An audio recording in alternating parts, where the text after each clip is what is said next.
Hi, my name is Hannah Martin, and I am presenting on the Teatralnaya metro station in Moscow. The station was originally called the Ploshad Sverdlova and was named after the prominent figure Yakov Mikhailovich Sverdlov, who was the chairman of Secretariat of Bolsheviks. In 1990, the station was remade as Teatralnaya after the Square of Theaters, or Teatralnaya Square, which included the Bolshoi Theater. The station was constructed by Ivan Alexandrovich Fomin, who was into neoclassicism, which, as an art form, involved Greek and Roman virtues of symmetry. The station is located on the Zamoskvoretskaya line and opened on September 11th of 1938 as part of the second stage of construction of the Moscow Metro. As I said before, the station is located near the Bolshoi Theater in the Tverskoy district, therefore it's in the center of the city. It is just outside of the Kremlin, and it is located near St. Basil's Cathedral as well. Due to the central location of the station, the architecture is made to impress tourists and citizens of Moscow. The station was built during the 30s under the rule of Stalin, therefore it has Stalinist architecture.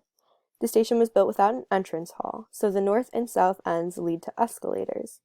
These escalators lead to the Ploshad Revolutsy station and to the Okhotny Rayod station. These stations are on 3 different lines, therefore it connects all 3 lines of the Moscow Metro. The station Teatralnaya is built with a pylon triple vault style, which means there are 3 parallel arch tunnels.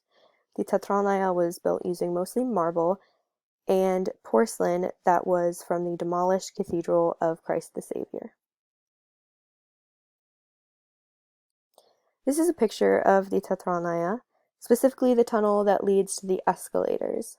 The arches appear to be tall, raising the ceiling of the tunnel. This reflects Stalin high-rises, which were common skyscrapers built under Stalin's rule in the 30s. The marble illustrates a very modern and elegant look. On the sides, there are columns similar to a Greek and Roman-style column. As you can tell, the arch is also very symmetrical. This reflects the neoclassicism from the architect Fomin. If you look to the sides of the ceiling, there are porcelain reliefs which show Soviet pride and culture.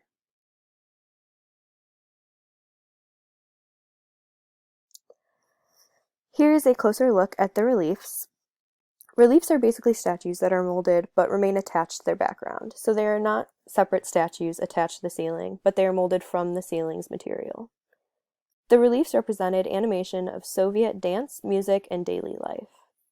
Among the statues, 7 of the Soviet republics, specifically Armenia, Belarus, Georgia, Kazakhstan, Ukraine, Uzbekistan, and Russia, are illustrated. These sculptures are a prominent feature of the metro. As I mentioned, the Teatralnaya is in the center of the city, so it is very important to incorporate and illustrate the rich culture of Russia to appeal to tourists and for the citizens to celebrate their pride for the Soviet Union.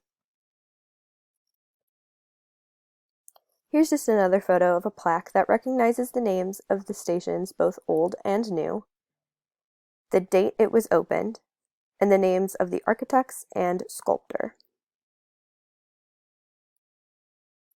This is a view of one tunnel that the train runs on. As you can tell, there are still the columns and the high ceiling, as well as the marble on the side with the name of the station. After watching the movie and reading the article I was assigned, I saw some similarities and differences between that and the Teatralnaya. In the end scene of the film, I Walk Around Moscow, the station had a pylon triple vault style and appeared to be made of mainly marble, which is the same as the Teatralnaya. However, the station in the film seemed to be less celebratory of the Soviet Union. This leads to my thought on the reading I completed. The article talks heavily about the Ploshad Revolutsy station, however it mentioned how many stations built in the 30s failed to successfully combine art and architecture to fulfill the true meaning of being a Soviet. The article mentions how the Teatralnaya succeeds in this, mainly due to the tasteful reliefs and elegant architecture. Overall, the stations built in the 30s illustrate the Soviet culture while remaining a pleasing visual appeal and architecture. Here is my bibliography. Thank you for watching.